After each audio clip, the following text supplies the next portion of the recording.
What's up, everybody? So today I'm here with New York Yanks fan 7, Vince, and I am very excited that him and I are doing this epic battle royale. Any initial thoughts, Vince, before we get started? It's going down. We're throwing it down, right? That's We're right. throwing it down. So here's the thing, guys. What I'm going to want you guys to do. So we're going to do our top 40 cards. We're going to go one by one. I'm going to show my 40th, and he's going to show his 40th.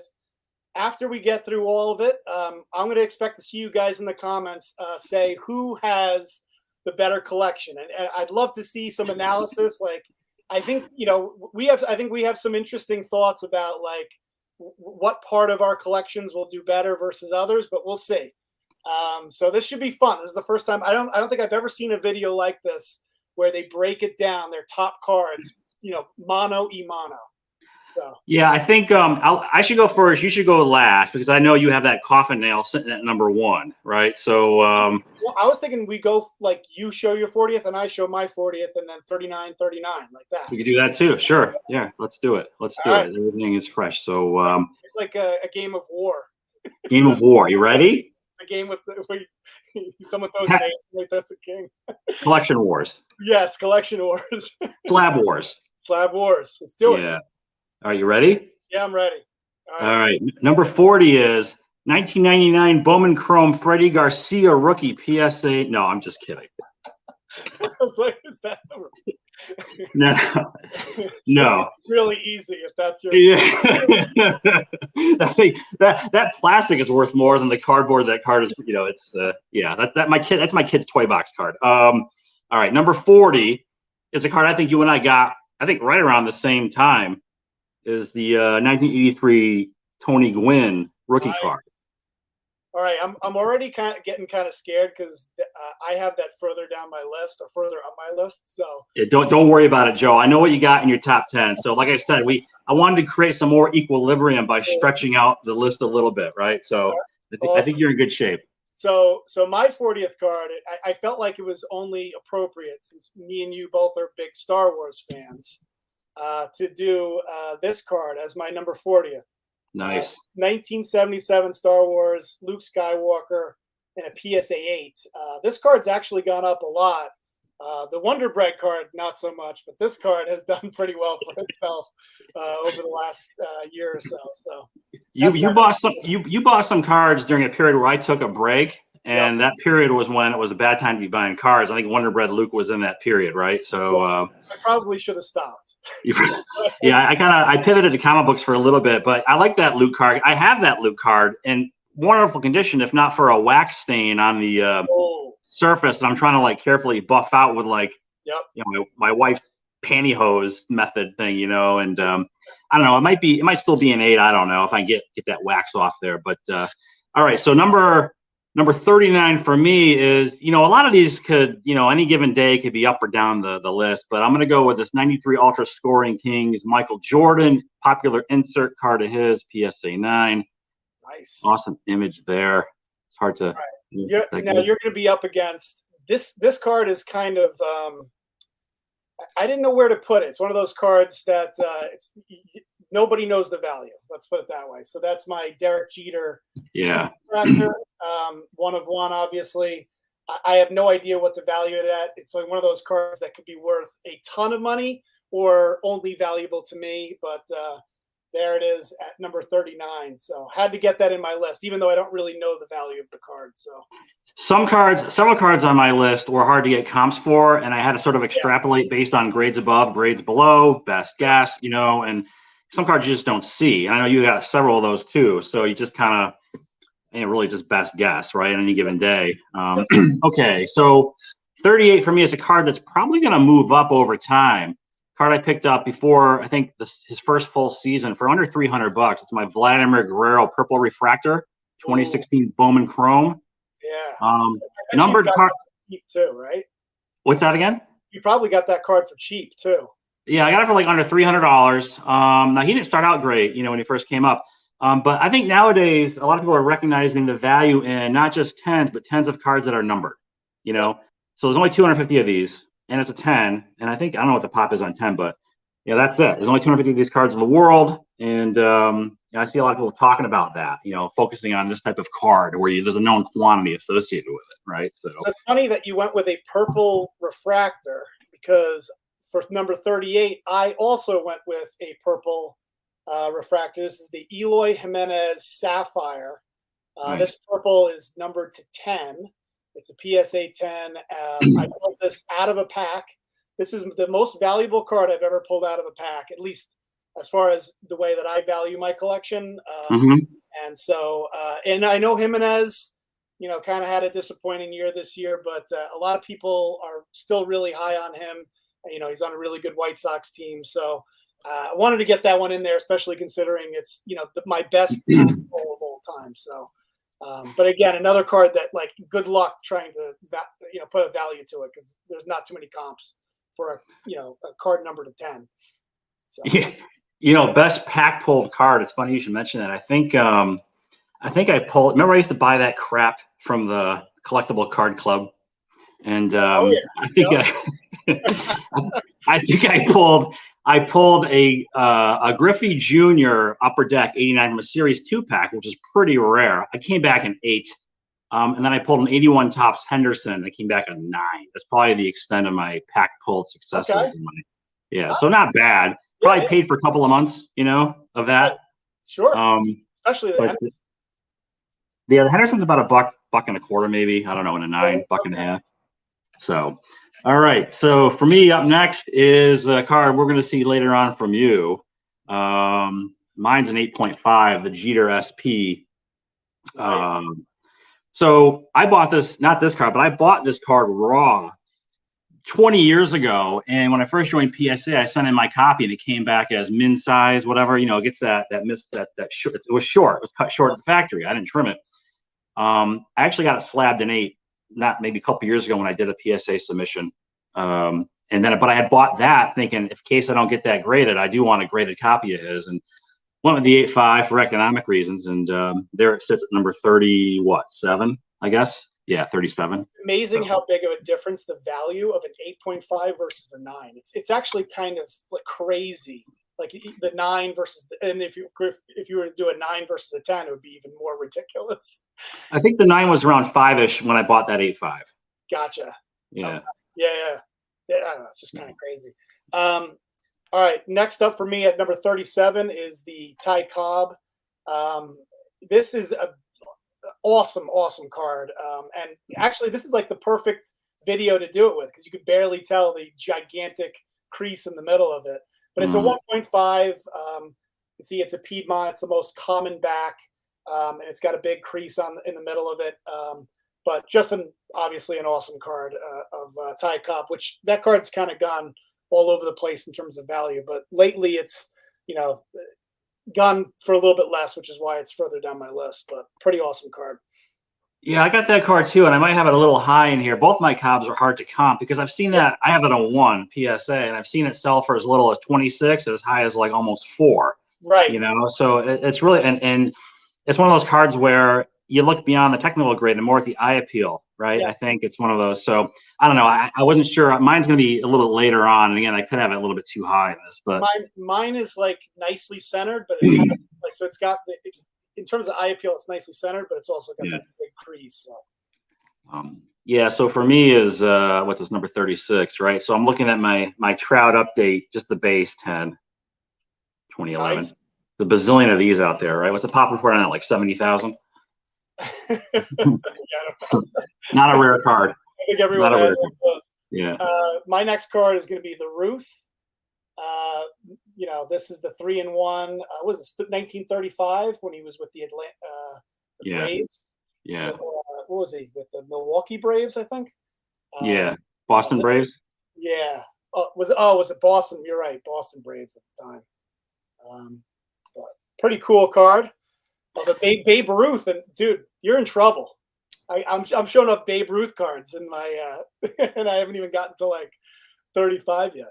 Yeah, that's why I wanted to go a little longer on this list, right? So it wasn't a total blowout. But that I always thought that 4-in-1. I have the Yankees version of that, and if only Ruth was still on the Yankees, that would have made for a great card because it has Lazeri and it has Dickey and yeah, the 4-1 from 35. I think it's 35, right? So 35. All right. So up next for me, I got just the base 2003 Bowman Rookies and Stars LeBron James. Nice. Just the base. The PSA 10. I have the tops like way up my list for some reason. I don't know. Maybe I'm looking at the wrong valuation, but no, mine's up. I have that too. It's further up. It's like around about 5 or 6 or 6, just I think that one. What number are we at? 36 or 35? This is 30. I just did 35. All right, so 35 for me is going to be the Pele. Another example of a card that good luck trying to figure out the valuation. I tried to pick out cards that nobody knows what they're worth. Yeah, that's why it's not for it. But this card is insanely rare. Obviously, there's the one that's like really the Pele rookie that everybody sees.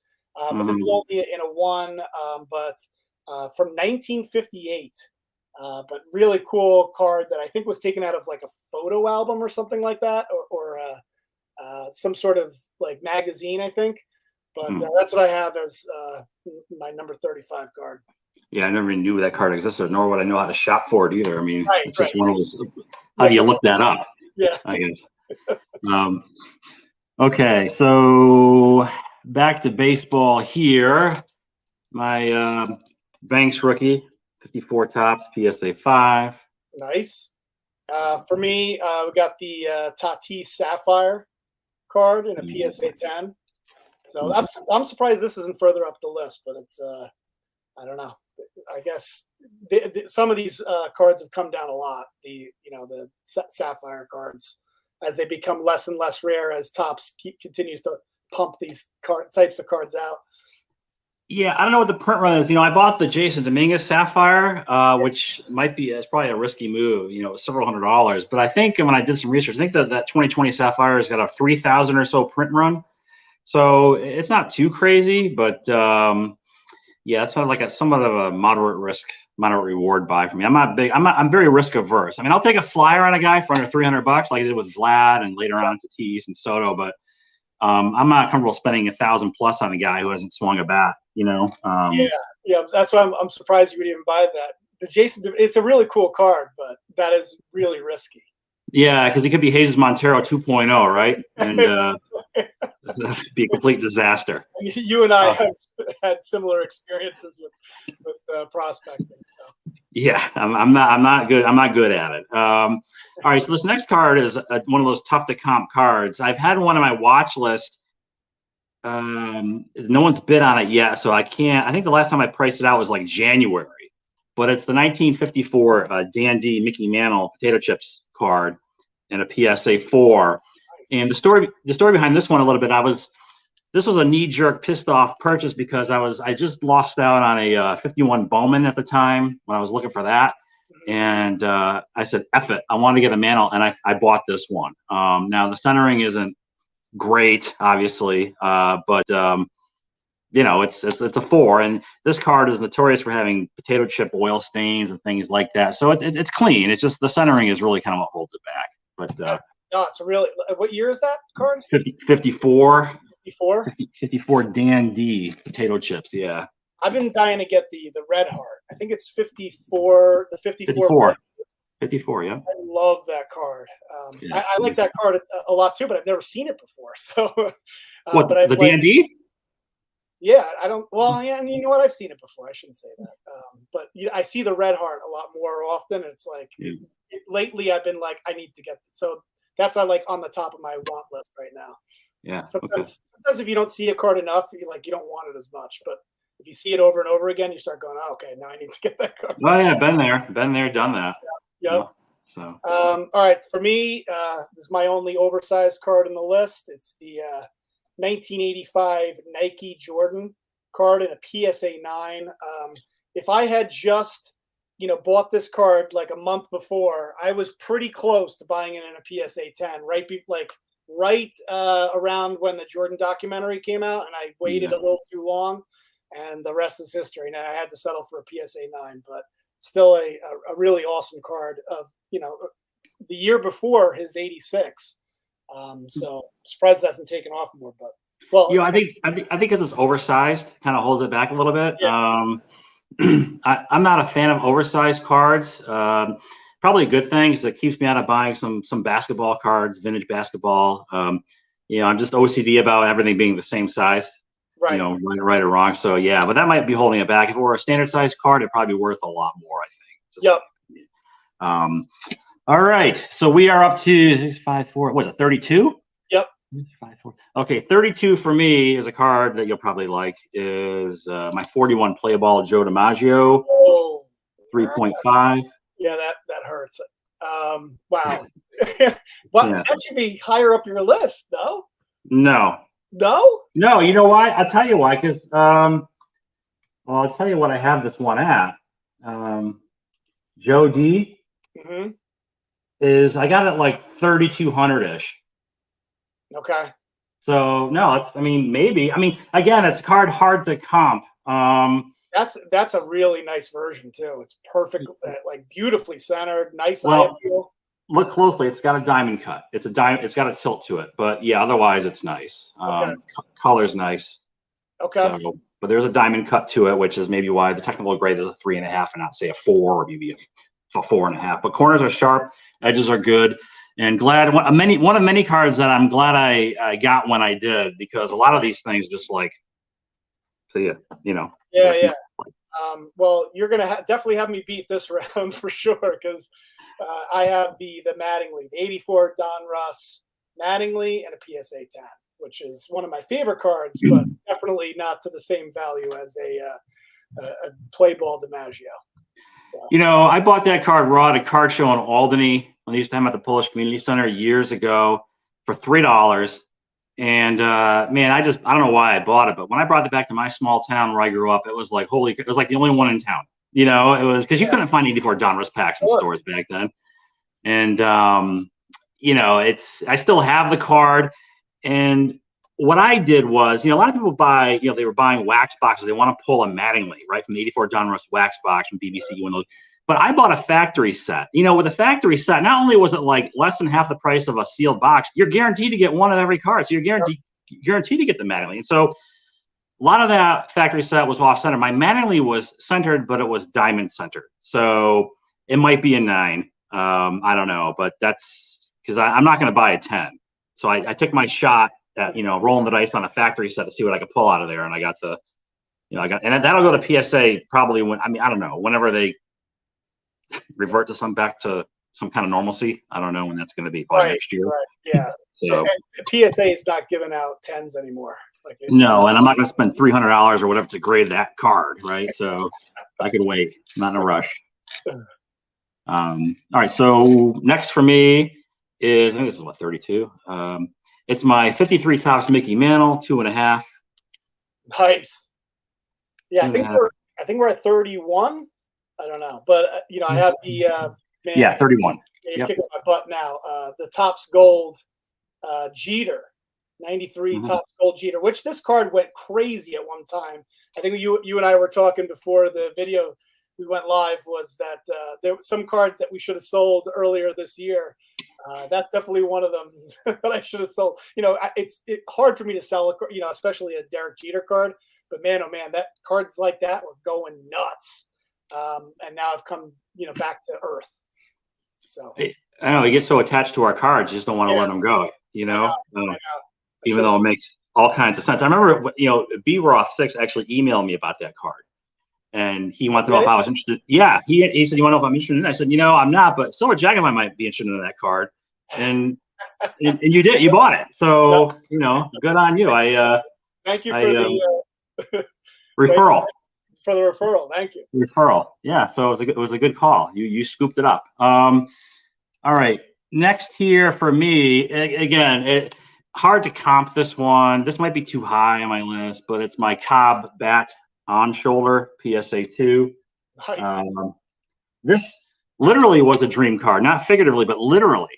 The story was, when I bought my 54 Bowman Mantle, I think it was at Bob Beck Sports Cards in Livingston, New Jersey, and I went in there to pick it up, and he had just gotten a bunch of these tobacco cards, and this was one of them, and they were raw. and he was going to send them off to PSA. And then, no joke, like 3 or 4 months later, I had a dream about this card. Wow. And I woke up and I reached out to Bob Beck. You still got that card? Did you get it great? He's like, yeah, I came back at 2. I said, he wanted $640 for it. I said, I'll take it. And here it is. Dude, I love that card. I like that, and the Bat Off Shoulder are two on top of my want list for a long time. Sort of similar to that is I ended up going with the King Kelly. It's obviously 1888 Goodwin champion. One of the most beautiful cards, in my opinion, of all time. Look at that card. I know it's all like it's listed as authentic altered, but I mean it's about as nice. It looks like it's like fresh out of the pack, which is why I got it at the time. So yeah, I'd love to own a card. I mean, they're just now I think a lot of these cards either sitting in collections or they're just ridiculously priced. Right. You can't find them. So I thought about owning a King Kelly or a Cap Anson from like the 1800s or not the last century, but the century prior. But you just don't. And then I get onto other things. And by the time you're ready to go forward, it's like forget it. I'm priced out. My other Cobb is here, and so this is a 1, but this is a 1 because there's clutch paper loss along the white border on the top, which you probably can't see. So, hard to value. I try to ignore comps where it's like from Spain or France and there's one bid and it's like a low price. You know what I mean? Right. I like to get comps from when there's multiple bids on a card that don't appear to be shilled. Yep.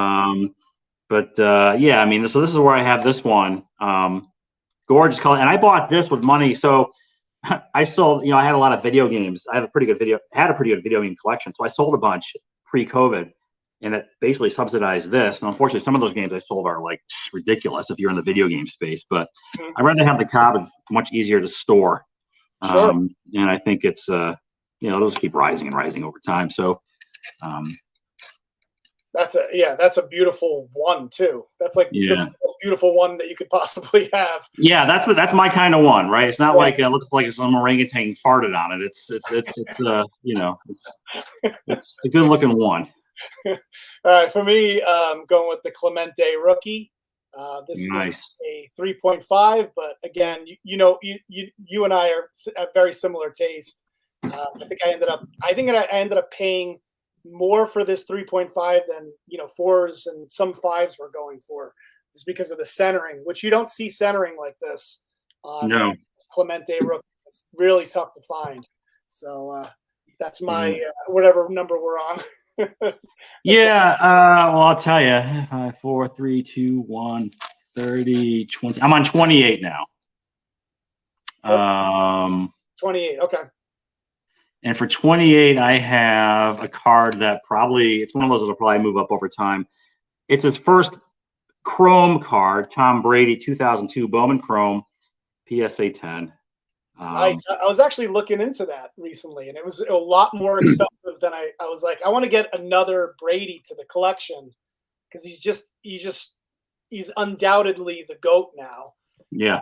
And of course, by the time I looked into that, it was clearly too late because those cards are his second year cards are like insane right now. So that's an awesome card. Pee Wee Reese for me, this is the card my big card from the National. 53 Bowman Pee Wee Reese and a PSA 8. It's one of those like the few cards that's left out there that is like considered to, in my opinion, an iconic card that you could still get in a high grade and not pay tens of thousands of dollars for. So that's why I got it. I can get it in a really like PSA 8, like an incredibly high grade and a beautiful version that you could still get for a couple of $1,000, which was I was very happy with that at the National.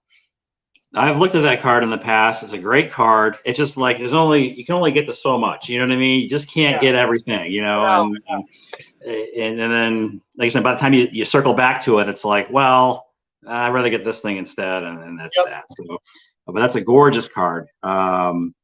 Absolutely. Here, so I have another Brady. I got back-to-back Bradys. This next one it's one of his few 2001 cards. This is the Upper Deck Rookie FX. Tom Brady. PSA 10. That's awesome. That's awesome. I bought Brady's early, and a good thing I did. I mean, I bought them, and then they got nuts, and I stopped buying them, and that's the story there. So I'm into that one for a few $100s. I think $270 is what I paid for that. So yeah, I mean, I'm left wishing I had bought more, because I thought about buying more of his rookie cards, but I ended up buying one.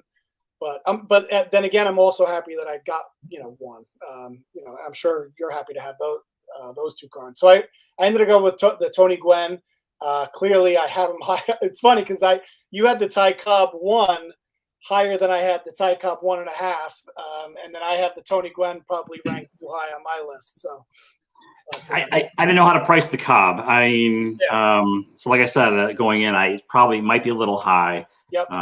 But what are we up to? Up to 12, 24, to what, 26 right now? Mm-hmm. Somehow I think I have an extra card. I think I'm on 27 somehow, but that's okay. We'll just keep going.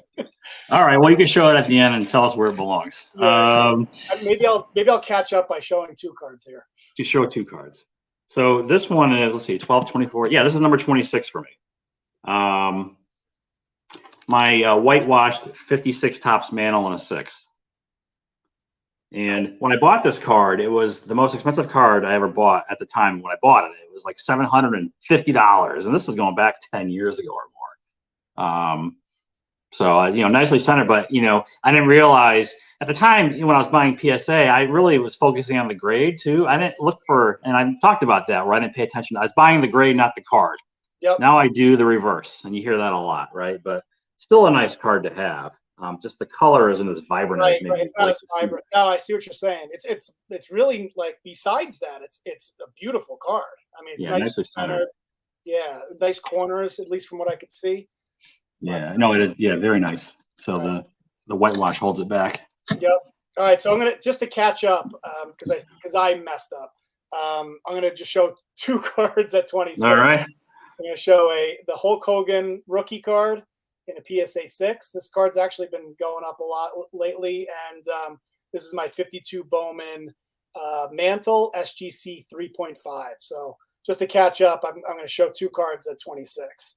Yeah. So two awesome cards. You got that right, Mean Gene. All right. So we're at 25. We're in the top 25 territory. And for me, it's one of those cards where, man, I should have bought a 10, but I bought the 9. Kobe Bryant, Topps Chrome rookie. Oh, yeah. Can you imagine if you bought a 10 of that? Yeah, 10s were, this was like 300, and 10s were like, I think 700, 800 at the time when I bought this. And I always hear the term hulking, and I know what the hell that meant, greening. And then actually, he's got green arms, so now I can't unsee it. So I guess it's very common for this card to like kind of turn green a little bit. Interesting. But still Kobe rookie. I've never heard that phrase before, but that's funny. Hulking, they call it. So that's right. Number 25. For me at 25 is the Tyson, which to your point earlier, I way overpaid for. It should be much higher up on my list. This card's come way down, but still pretty awesome, to have the Tyson. I was a huge, I didn't care about boxing, but I always loved watching Mike Tyson fight. And ever since he, stopped fighting, I guess he's still kind of fighting, but, I haven't really been into boxing since, but Mike Tyson's Punch Out and the pay-per-views that I saw as a kid, I had to get a copy of that. So that's what I have at 25. Tyson went to that Troubled Boys facility not too far from where I grew up. So in upstate New York. So he actually spent time at, it's called, I think, Tryon. Boy, it's like for it's like correctional facility, but for younger, not people that can't go to jail, I guess, right? They go to for under 18. So yeah. He's always getting himself in trouble. I'm just waiting for him to really get himself in trouble, and then the card's worth nothing. No, I think you're pretty good with that one. But you're right. You probably during the February to say April period, and even when I picked it back up again in April, May, I took a hit on. I mean, some of the things I bought have now come down, but whatever. I'm not selling it. I don't really care. Yep. So, okay. So number 24 for me is a card that is very difficult to comp. You just don't see this very often. And I feel like this will become an even bigger card. It's the dual gold, Topps gold, Ichiro Pujols, PSA 9 Topps gold version, which, these 2001 Topps gold are incredibly prone to chipping, and it's hard to get these in high grade. I mean, I don't know if there's any 10s out there, but this is the dual. I mean, two great, definitely Hall of Fame locks on the same rookie card. That is sweet. I like that card a lot. So this is, again, you just don't see it very often. It's definitely, it's definitely going to go in the casket. So. Yep. Are those both considered to be rookie cards? So yeah, I mean, this would be a rookie card. I mean, he's got the 2001 Topps, and then Pujols has a Topps traded. But yeah, this is treated as a maybe not officially or technically a rookie card, but it's from their rookie year, and they feature together. So for both Hero and Pujols, it's considered to be a rookie card. Well, their individual cards are probably the ones to have. Right. They each have an individual card from that year, but it's all semantics. But I think it's certainly just to have. You don't see a lot of. It's awesome. Two superstars on one card like that often, rookie card anyway, or a rookie card. All right, for me, it's going to be the '89 Topps traded Tiffany, Ken Griffey Jr. and a PSA 10. Nice. So again, one of those cards that really took off last year, and then it's come back down, but still one of my favorite cards. I don't know about you, but I just love this card. There's something very nostalgic about '89 Topps and that particular card.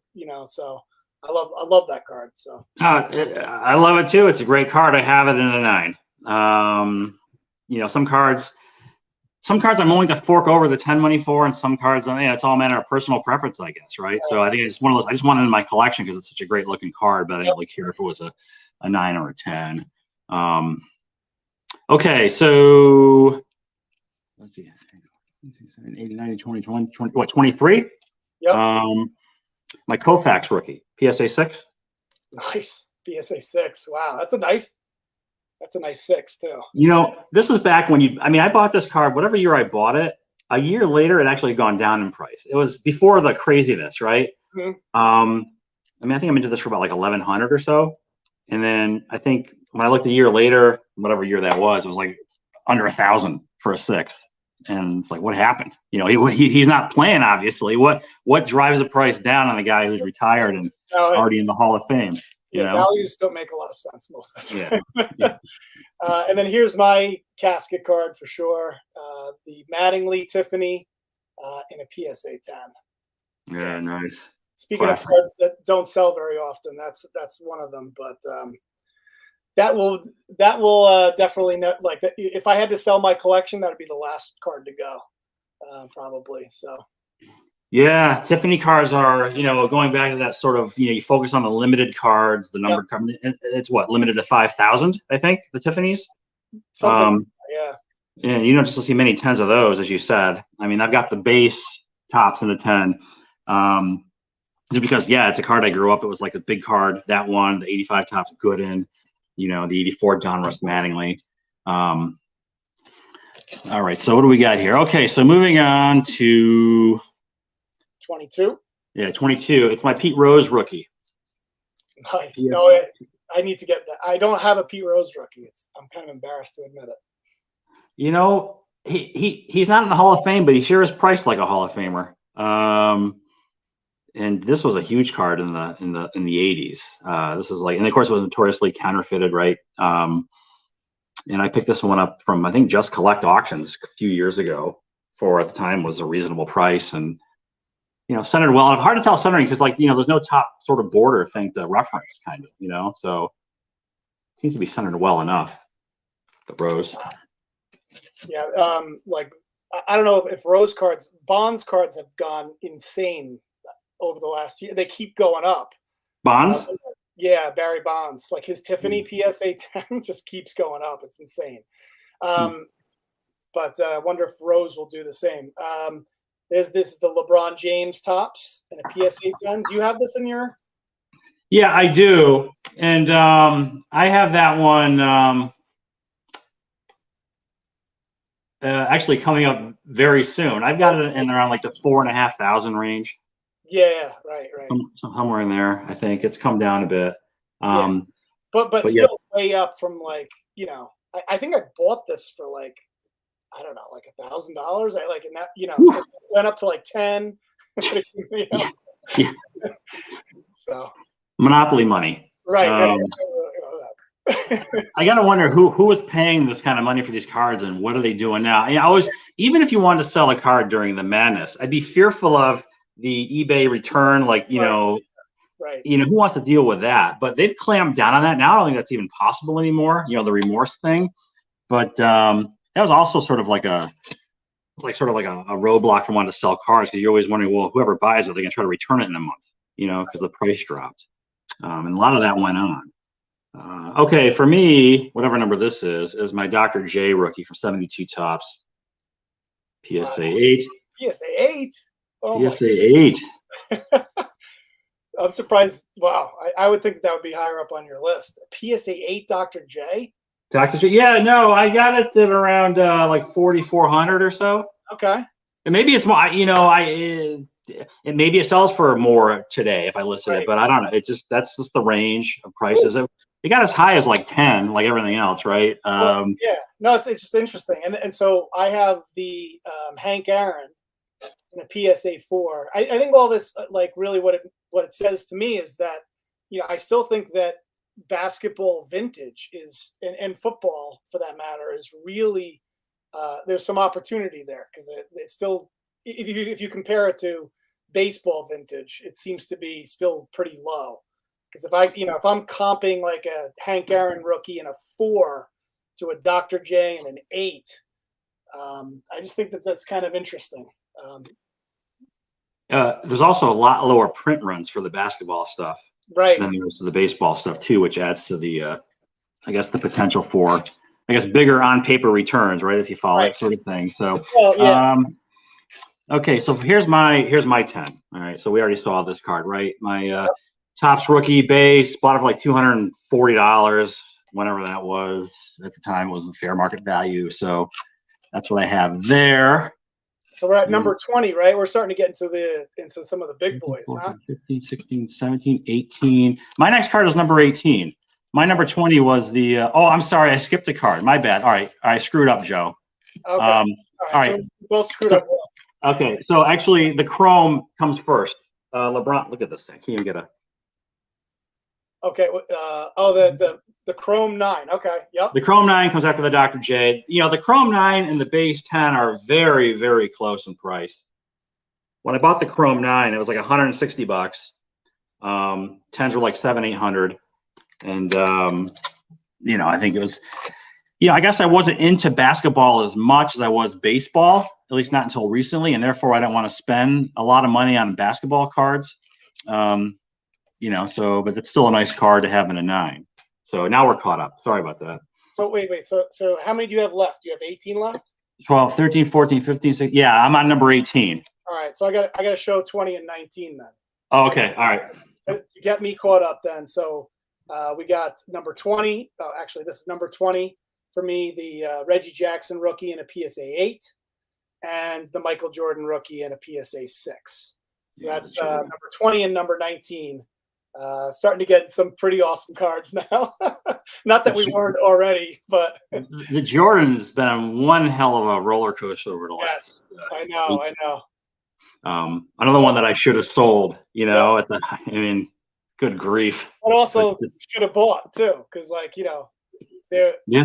I still think about the National in Chicago that I went to a couple of years ago, where I could have gotten a Jordan PSA 10 rookie for $25,000 to $30,000. And at one point it almost went up to $1 million. So, but it's come down a lot. But it's, you know, obviously, you know, good luck getting a PSA 10 Jordan for $25,000 to $30,000. Not a rare card at all, but just a significant card, you know. And so that's what I think therein drives the price. Okay, so we caught up. I'm next at number 18. 18, yeah. All right, so here is the I referenced this earlier in the video. My 52 Bowman Mantle, PSA 4. Nice. Again, purchased from, I don't know if you know Bob Beck Sports Cards. He's in living, I don't know if he's still open. I mean, this was, again, 10 years ago. So that's where I got that back then. So You're going to be surprised by number 18 for me. I'm surprised that it's this high up on the list, but I got the Acuna Sapphire PSA 10. So it's interesting that the Tatis was, somewhere around the, 37, 38. And then this is, it's ahead of my Hank Aaron rookie, like Reggie Jackson and a PSA 8. Like, it's interesting that the Acuna's probably shouldn't be that high, but I think collectors really like that bat down image. But maybe a little too high, but that's just, where it's going for. I tried to go sort of based on value. So for whatever reason, it's pretty high up on the list. Acuna is probably a good buy right now, So if you're looking to invest, or you're looking for an Acuna and have been looking one for a while, now it's probably a good time to be buying Acuna. All right, so this is 17, right? Yeah. Okay, it's my Nolan Ryan rookie, 7.5 grade, 1968 tops, a little off-centered. These cards are hard to find centered, and I knew that, and I was like, you know what? I'm not going to wait. If I kept waiting and waiting, the card keep going up and up and up. So I'll just bite the bullet, deal with the off-centering left to right a little bit. It doesn't have the OC grade. It's just, you can see it's like, what, 70-30? Yeah, that's another glaring omission from. I do not own that card either. I do not own the Nolan Ryan or the Pete Rose, which are two like basic cards that I should own. I'm very embarrassed. Don't be embarrassed. So this is the 1939 play ball DiMaggio and a PSA 5.5. Again, the card that got me into the YouTube community. Like that was the card, because I was like, I got to show it to somebody, and so that's what really that's one of the big cards for me, because of what got me into the whole YouTube stuff. So that was your number one card in your first ever video for your top cards. That's right. Yeah, I remember that. You come a long way, right? I mean, now it's what, number 17? Now it's 17. Yep. 17. All right, so here we are at number 16, and I actually got a recent comp on this, and which lowered the value. I just took the averages. This is it's a big card. It's the trio rookie of LeBron, Carmelo Anthony, and Dwayne Wade, 2003 Fleer Tradition. Wow. PSA 10. That's cool. So that's the rookie of each one of those guys? This is a rookie card. Yeah, this is definitely a rookie. This is a rookie card. LeBron, D Wade, and Carmelo, all three locks, obviously, for the Hall of Fame.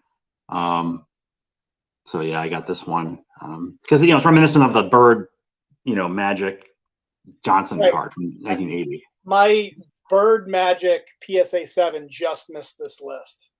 It didn't quite fall in, but it was like right there. I thought about moving somebody out and putting that in, but just missed. That's kind of similar, with some big names on it. Walter Johnson for me in a PSA 4. Love this card. This is one of those cards that I always wanted to, when I was younger. I'd always kind of see other people, have it in their display, but had to get it. Might be the greatest pitcher of all time, and a beautiful version of the T206. And you can see here's the back. So I have that at 16. Yeah, that's I own that card too. Much lower grade though. That card always has been expensive. Even when I bought it in like a 1.5, it was like $400 to $500, and that was a long time ago. It's always been real, and that's why And then one day I just bit the bullet. It was like, I'm doing it. Okay, so here's my Hank Aaron rookie. Purchased for 500 big ones back when $500 was the going rate. Nice. 10 or 12 years ago, right? It's never a bad time to buy Hank Aaron rookie. They're not going to go down. They're only going to go up, no matter what the grade is. And the same thing can be said about Willie Mays, I think. So. Absolutely. For me, number 15 is this Babe Ruth card. Yeah. I love this card. I have a love-hate relationship with this card because when I first got back into collecting, I ended up buying a fake version of this card and had to return it. And then I was like, I'm never buying that card again. And then here I am, like a year ago, buying it again. This time, I'm pretty sure it's real. It's SGC, although it doesn't look like it's like almost too perfect. But maybe it's a fake one. Doubtful. You know, high grade vintage like that is seeing the biggest. I'd say the exponential, and it hasn't come back down, right? Yeah. You know, I was looking at Satchel Paige rookies. I was looking at, and you know, back when a PSA 4 was under $2,000, now it's a PSA 4 like 10 grand. I mean, it's like these cards are getting snatched up, especially the higher grade ones, the nicer looking copies. You just don't see them. It wouldn't surprise me if this is like a 6. If this was one of my top 3 cards in a couple of years, because like you said, some of these like high end with big names on it, like vintage cards, if they're high grade, are just going nuts. They just keep going up. Yeah, without a doubt.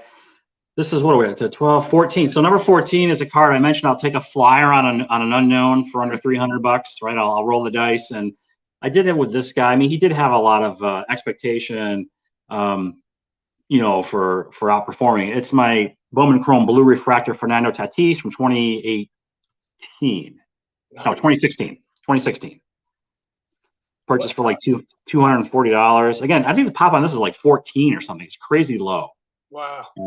Is that numbered, or is it just? Yeah, it's the blue refractor number to 150. 150. Gotcha. Yeah. That's awesome. That's a really beautiful card too.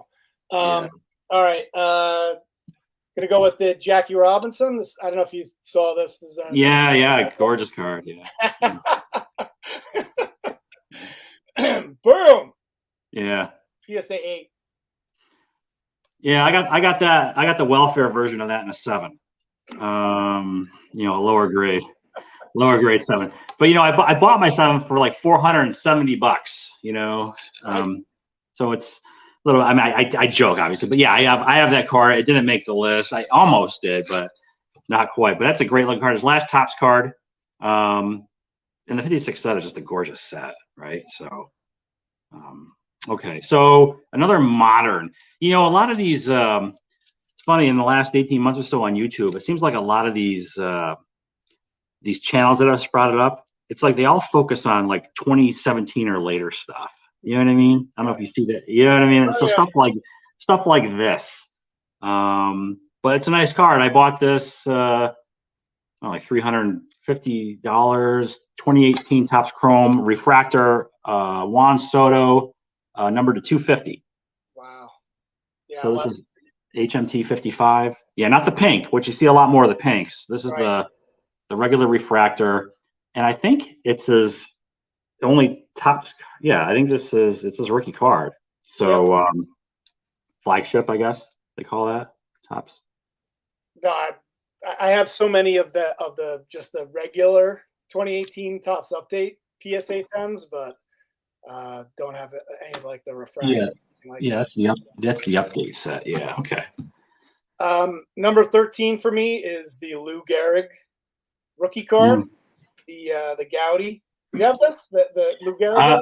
I think you do. I do. It's coming up shortly. I actually saw when I was doing in advance of this video, I did run some recent comps, and actually surprisingly it came up quite a bit over the last few months. And one of those things where I guess, the older, hard to find cards and the nicer looking grades are really commanding a premium. It could be, it's whatever someone's willing to pay for it. There is no market trend for a 33 Gotti Gehrig. They don't change hands very often, across the grading spectrum. So, actually, it's funny. It's next. There it is.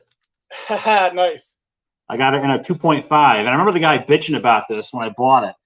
That he thinks it should. He's like, I should think it should be a 4 or 5. I don't know what PSA was thinking, and I think he was angry because he sold it for me. It was under $1,000.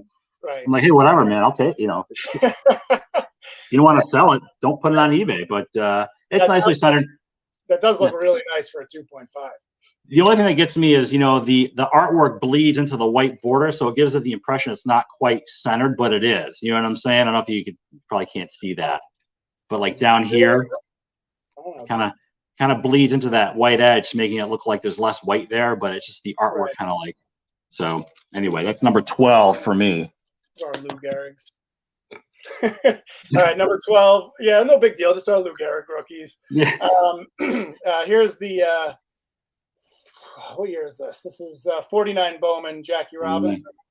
I love this card.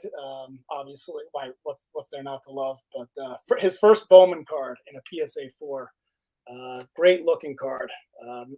Wish I had picked up the Leaf, but I'll sell it to Bowman. Yeah, right there with you. I shopping around, and they weren't even cheap even before the explosion. Now, if they're just some other level, even in like the low grades, Yeah. Now it's good. Like it's come to the point where I probably will never own that card. Yeah, become too expensive. Yeah, even like ones are like several thousand, Right. And if I'm gonna buy a one, it's gonna have to be a big, and I did that, right? And you did that. Well, sort of did that. We both did it around the same time. We'll get to that. All right, for me, is a card that I know you would like to have and probably will own someday. It wouldn't surprise me if this was another epic pickup. 52 Topps Mays. Oh man, man. PSA 3, nicely centered, top to bottom a little bit off, but otherwise, you can't be that picky when it comes to stuff like this, right? If you're interested, you got to jump on it. Otherwise, someone else will, and then you'll be left holding the bag and then paying a higher price later on for maybe even lesser copy. Yeah, that was actually a card that was on my I had like about 5 cards specifically that I was looking for at the National, but I just could not find like a card that looked like that, in like a 2 or possibly like a 2.5 that didn't look like it would run over by a dump truck. Or centered nice. Hard to find center too, it seems like. Like if I saw something like that was reasonably priced, I might have pulled the trigger. But every Willie Mays that I saw at the National was incredibly high, and if it looked like that, it would have been like, way out of my price range. For me, gonna go with the 56 Topps Mantle and a PSA 7. I think you had one earlier in a 6. Yeah. But love this card. Talking over and over again about the 56 Topps set, how much I love that set. So definitely happy to have that one. If you can't get the rookie, and it's a lot of people are priced out of it. I mean, unless you bought it way early. I think the 53 Topps and the 56 Topps are like the two. If you want to have a really nice Mantle, those, in my personal opinion, those are the two nicest Mantle cards outside of. I don't think his rookie's even that nice. It's just his rookie, or not his rookie, his Topps, 52 Topps. I don't think he's even that nice. It's just iconic, right? Right. But the 53 it's a gorgeous piece of artwork, and then the 56 is just classic, and it's also its MV Triple Crown year too. Yep. So, see, so 12. What's it? The number 10. We're in top 10 now. Yep, top 10. So here's a card that I bought with, when I was selling video games, I said, I don't want to just take the money and watch the numbers in my checkbook go up. I want to take that same money and put it into something else that would also, go up in value, right? And this was a good buy. This was $800 over a year ago, I think in May of 20. So as COVID was really heating up. But the Tom Brady Upper Deck Star Rookie 2000 PSA 10. Oh, nice. The Star Rookie is kind of a thing. The Upper Deck, it's like very known, like the Upper Deck Star Rookie Griffey Jr., right? The Star Rookie LeBron James from 03. I don't care for the sweatpants, this, Sunday morning throwing the ball around outfit, but it's a rookie card. It's his Upper Deck Rookie flagship brand. So that's number 10 for me. You could have picked that up for so cheap about like a year and a half ago too. Yep. All right, number 10, 59 Topps Mickey Mantle in a PSA 8. You and I both being Yankees fans, you were just talking about the 56 and the 53. This one's one of my favorites too, the 59 Topps set, and love that shot of Mickey. So got that in a really high grade PSA 8. Yeah, one of my biggest non-purchase regrets was a 57 Topps Mays, dead centered for $1,400, and I went back and forth over a period of days on it. This was like 2017, right? Right. And the car was just gorgeous, and that's gone. Now it's more than double that if you want a PSA 8, if you could find a PSA 8, right? So again, you have to find it first, and then meet the criteria for what you like for centering and corners and edges. So if you want something, you got to jump on it. If you see it, anything close to what you're looking for. This card kind of falls in that. You don't see this card very often. It was a hard card to comp, so I had to get a little bit creative. It's this Joe DiMaggio rookie from 1938. Oh, another card I was looking for at the National. Could not find it. Could not find the one that with the scribbles. Yeah. Right. You got to get the scribbles. I think you have to have it. So the Scribbles is rarer than the non-Scribble version. So how I comped this one was, this is a PSA 5 with a mark, right? So the mark is, who cares? It's some sort of mark there. It doesn't take away from the card itself, right? So there was a sale of a PSA 3 non-Scribble and the sale of a PSA 4 Scribble. And I took the number in the middle of those two to get a value for this, which I think that's how I extrapolated a price for this, which I think is reasonable. But who knows? I mean, again, unless you technical grade of a 5, they say you should price it like 2 grades lower, but I think you got to look beyond that just from a technical standpoint, because let's look at the card. I mean, it's PSA 5 cardboard for sure. And just for that little smudge on the back is why it has I don't know if you can see it, but there. That's why I got the MK designation. So, Joe D, rookie. I gotta say, I'm a little bit jealous of that one. Well, it works both ways in this video, my friends. Yeah. What are we at? Number 9? 1, 2, 3, 4, 5, 6, 7, 8. I'm at number 8, so you're at number 9. Right. Yeah. So the number 9 for me is the Willie Mays rookie in a 3. So 51 Bowman Willie Mays. Do you have the Willie Mays rookie at all, or? I do. It's coming up.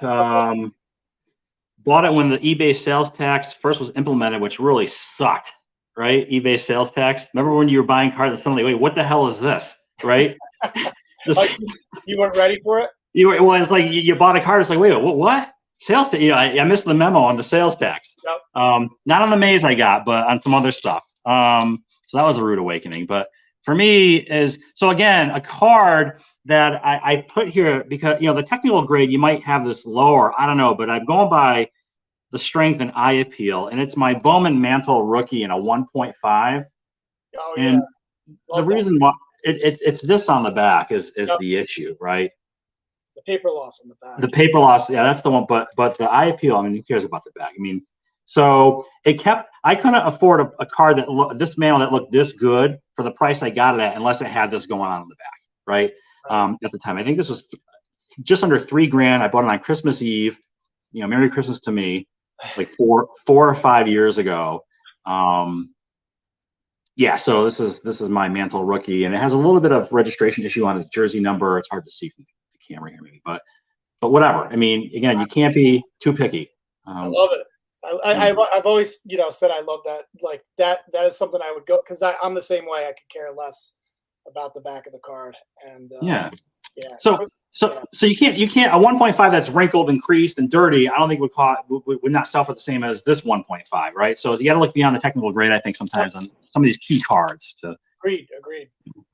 Number 8 is a card that you had way earlier on your list, but it was an 8.5, and here's the Jeter PSA 9. It's just amazing, how much of a difference there is in terms of what these cards go for. Just like that 1/2 a grade makes such a huge difference.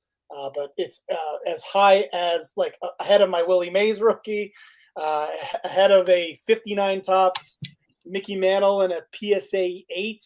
The Jeter SP, an impossible card to grade. I don't know if you saw, but Ken Golden submitted 4 cards that he just opened out of packs. He got freshly out of the packs. Got a PSA 6, a PSA 7, a BGS 8, and a BGS 9. And needless to say, he was not too happy with those grades. But that's how difficult that card is to get a high grade on. So. Probably because, I mean, I don't know, I didn't see the video, but I'd imagine that those cards stick together in a pack. And if he had to pull it apart from another card, he might have had some maybe issues with the surface or something. You know what I mean? Stuff that you wouldn't nearly pick up. Just because it's fresh out of a pack doesn't mean it's going to be a 10 either. So I just thought he was going to reveal it. He was clearly not happy with the results. I'll have to look up that video. Yeah. Also in play is the fact that card is so extremely condition sensitive. There's a bigger disparity between the 8.5 and the 9, right? Or the 8 and the 9 for that matter. And forget about the 10. It's just incredible. I don't know what the pop is on the 9. What do you know what it is? I'm not sure. Yeah, so I think it's a couple hundred on the PSA 9. Yeah, just incredible. It's kind of like a 71 tops card, right? You'll see bigger deltas between, because those are really tough to get in high grade because of the black borders. Okay, up next for me, whatever this is, 1, 2, 3, 4, 5. It's number 7. And this, when I bought this then became the most expensive card I ever bought. This 33 Gaudy Ruth and a 2. This card has really taken off, as you probably know. A 3.5 just sold for damn near $25,000 on eBay. 3.5. I know you got a 3 coming up, and this is a 2. So I kind of again had a. I have it valued under 10,000 right now, but I don't know. Maybe it's more. I don't know. But that's right. But again, this is what we keep talking about is look at the eye appeal on that one. That's a really nicely centered. Like with a 2. Are there any 2s out there that look like that? Like what? Why is it only a 2? Yeah, and the centering is important. This is really. I mean, it looks almost 50-50 all around. Something about some cards, if they're not centered nice, they just don't look good. I don't know. It shouldn't matter from card to card, but some cards like this, like it's off centered when you see it. Like it looks. So if it's off, if it's 60-40, it looks like it's 80-20. Anyway, so there's that. All right, number 7 for me is the Trout Diamond in a PSA 10. I know 23112. He went to the National this year, and he picked. This was the card that he went after. This is one of those cards. It's really kind of an awesome card in person. One of my favorite cards, even though I'm not a big Angels fan or a Trout fan in particular, but just the shine on this card is just insane. And got it for. I remember at the time I did a video and I'm like, I totally overpaid for this card, and it turned out to be one of the best purchases I've ever made. So. Sometimes you get lucky, things don't always make a lot of sense. You say the cards that I've said I've overpaid for have turned out to be some of my best purchases, and then cards that I thought I got a great deal on have turned out to be really bad purchases. But love that card at number 7. Yeah, that's if you're gonna go for a 2011 tops of him, I mean, I think if you've got the bankroll, something like that, or even the tops gold, it might be a little bit less than that. Something that's not as common, Yeah. The diamond. Dude, the diamond. Like if you ever splurge for this card, get the diamond. It's beautiful. Even if you get it in a 9, it's such an awesome card. I've thought about getting the cognac, but now it's gotten too expensive. If I had that kind of money to buy on a single card, I'd probably look at like a Satchel Paige versus something. I'd probably because I feel like Trot's still playing. Who knows what's gonna I know all the injuries scare the crap out of me. But so okay, so again, we're at the point where actually we have all the same cards, just in different grades. It seems like. So here's my Mays rookie. Well, this one also is a 3. And this was good fortune because it doesn't have the roller marks. It's nicely centered, and I remember this one sent me back about 2-ish, and I remember I complained about the sales tax I had to pay, and the guy lowered the price to absorb. He offset the price he had listed for by the amount of sales tax. So I was happy to work out that deal with him, and really nice card, undervalued too. I think a lot of room to move on the Mays rookie. 51 Bowman, great card. That is, that's real. It's almost like this card here. Very similar in terms of eye appeal. I've always the Willie Mays I showed earlier. As I mentioned, it's not really nicely centered. It doesn't have the eye appeal, but this Mantle, 51 Bowman Mantle, and a 3 is my kind of card. For me. It's not perfectly centered, but it's well enough, and it's got great color, great eye appeal. So I have that as my number 6 card. I can't believe this is only number. This should be, maybe it should be higher up on my list, but I don't know what card to pull down. It's pretty awesome. It's so it's like hard. SGC and PSA. I mean, for whatever reason, the values. I mean, I guess it doesn't matter if it's your PC. Who cares? True. With SGC or BGS for that matter, or PSA, but for whatever reason, PSA commands a premium. I don't know. It's just what the market says. Wait, what? 5, 1, 2.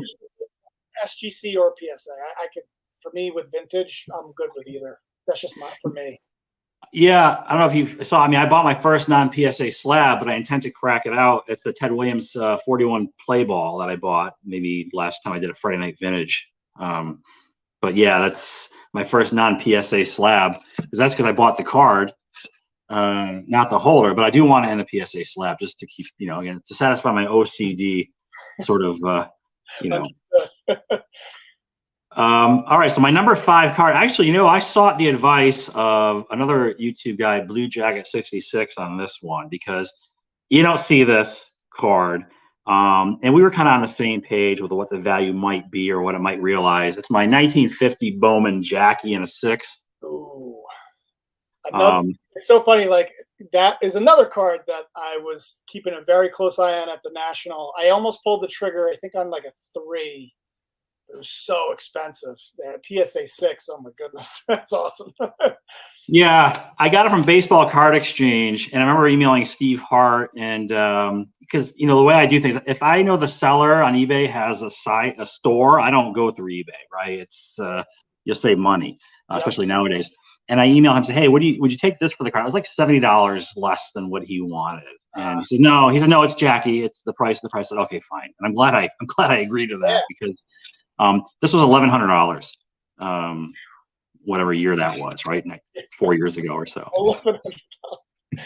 All right, my number 5 card is a card that could be my number 1 card in a couple of years. I would not be surprised. This is the card that I could see being my number 1 card, and that is the 2000 Bowman Chrome Tom Brady in a PSA 10.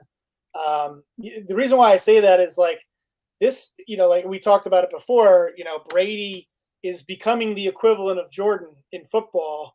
And, the Jordan now, we know what a PSA 10 goes for, and why not? I mean, this is sort of the equivalent to the PS 86 Clear PSA 10. I know that there's other Brady's that are more rare, like the refractor and the ticket, but this is the similar to the Jordan, not that rare, but in a PSA 10, it's pretty rare, and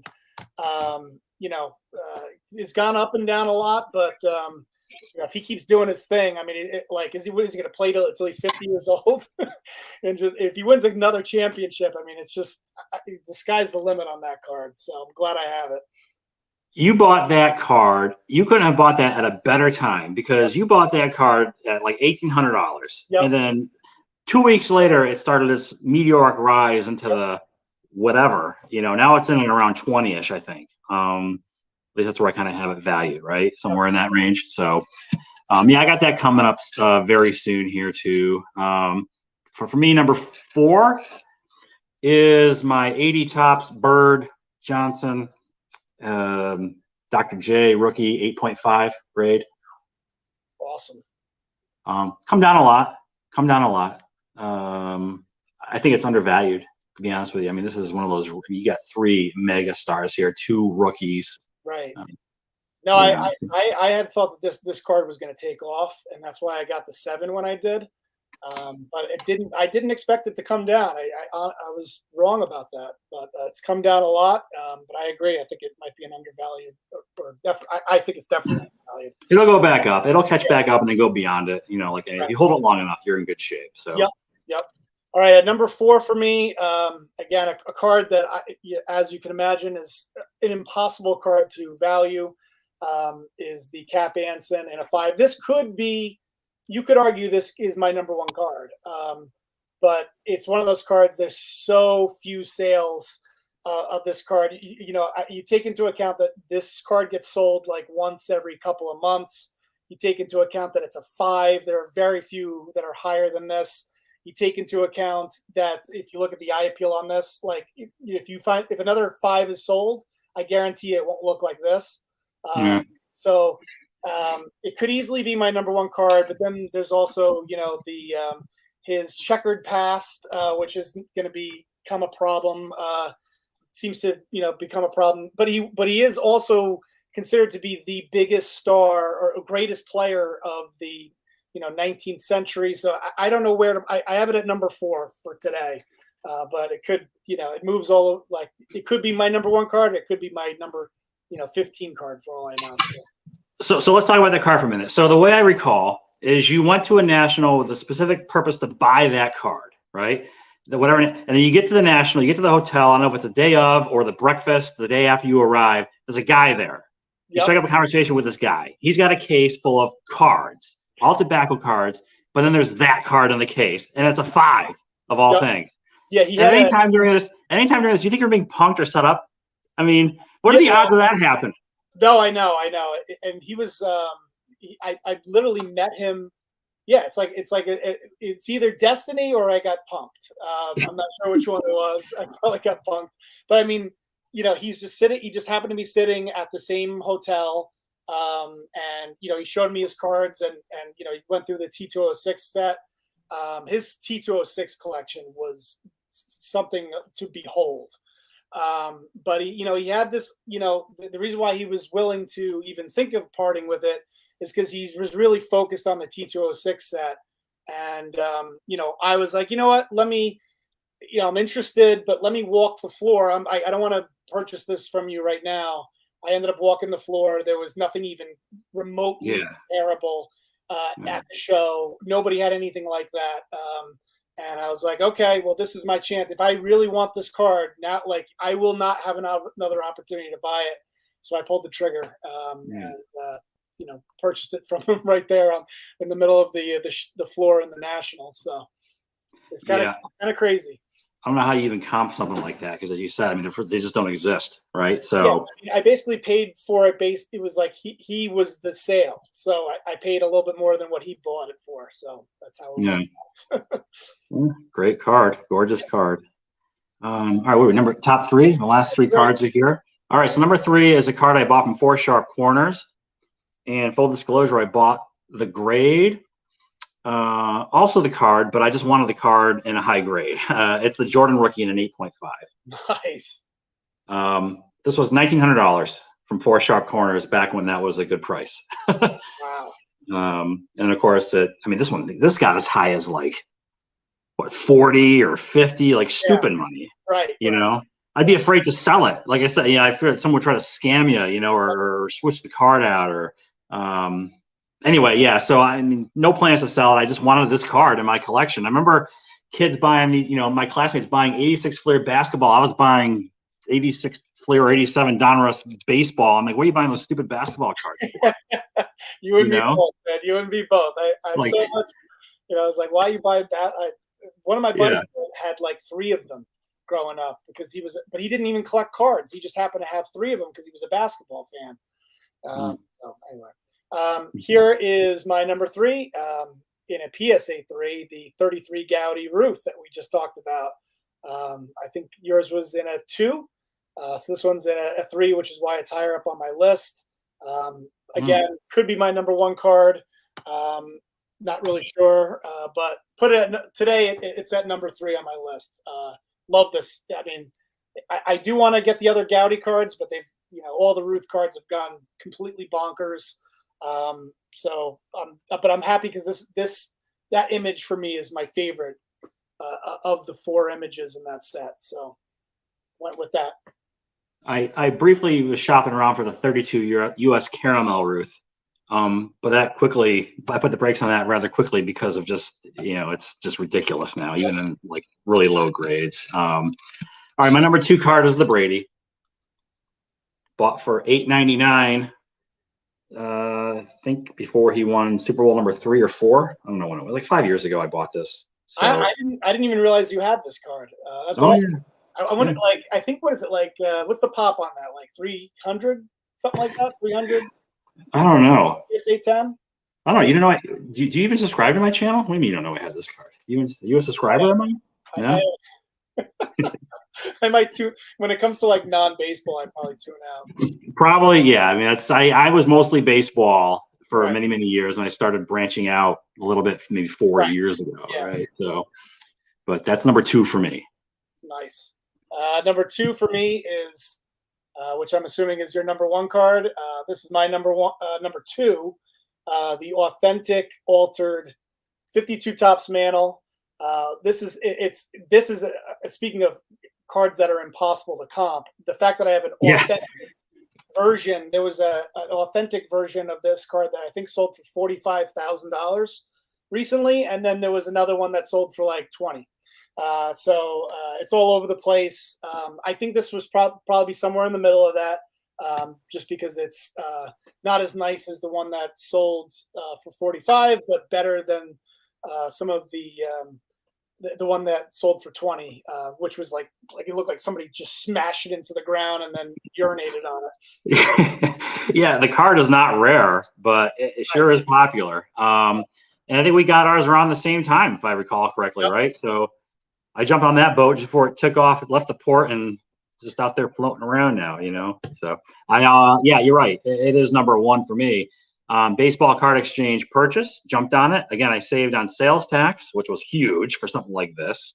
Mine's the one with the qualifier. You know, I guess now PSA no longer does the qualifier for a one, or maybe I heard that wrong, but we'll hold up mine too while you're at it. Obviously, you know, even though it's miscut, I mean, I'm just happy there's still some border. Usually miscut to me is like you see some part of another card on the card, right? There's like a little sliver there of white. So, and it's got some creasing here across the middle. But you know what? It's like whatever. It's the price was right. I'll never get that chance again to buy it for that price, you know. And so that's what I did. And so this is probably will always be, well, unless Brady, as you said, maybe that be number one card someday. But right now the Mantle is, and this is the most I spend on a card ever. I mean, so an authentic is a PSA 0.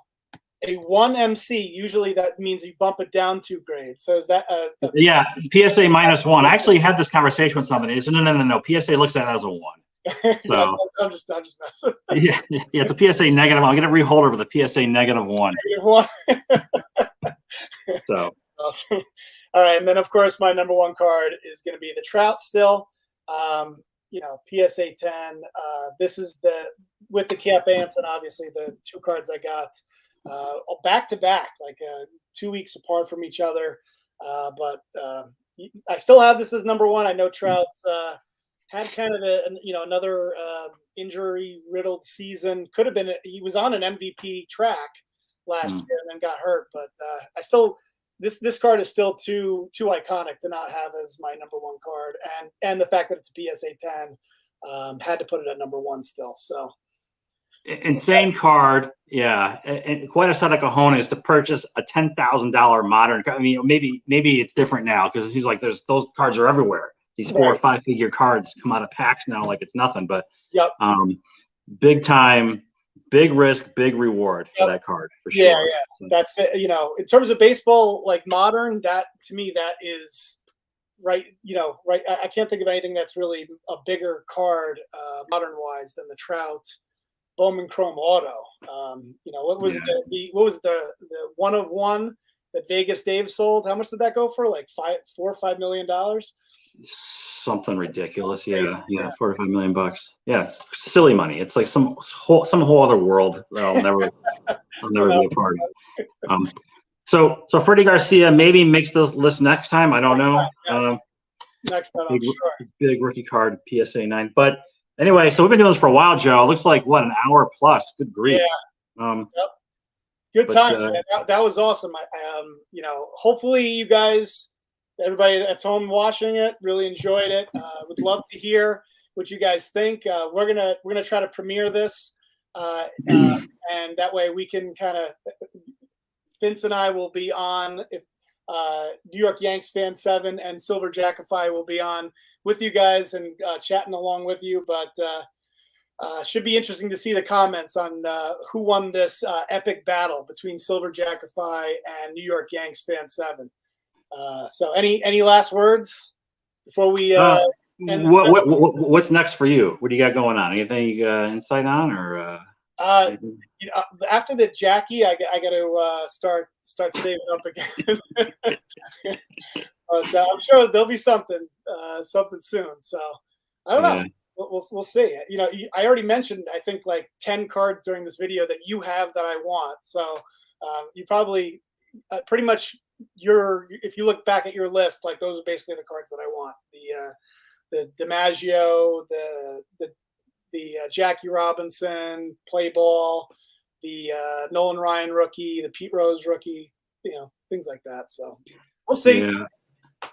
Any big, like I'll buy a few things here and there of insignificant value, but like any big cards, I'm thinking now I'm gonna have to start looking at going to shows. just to get, to do cash deals, to get the card, just to see if, they're probably better off to find things at shows than on eBay.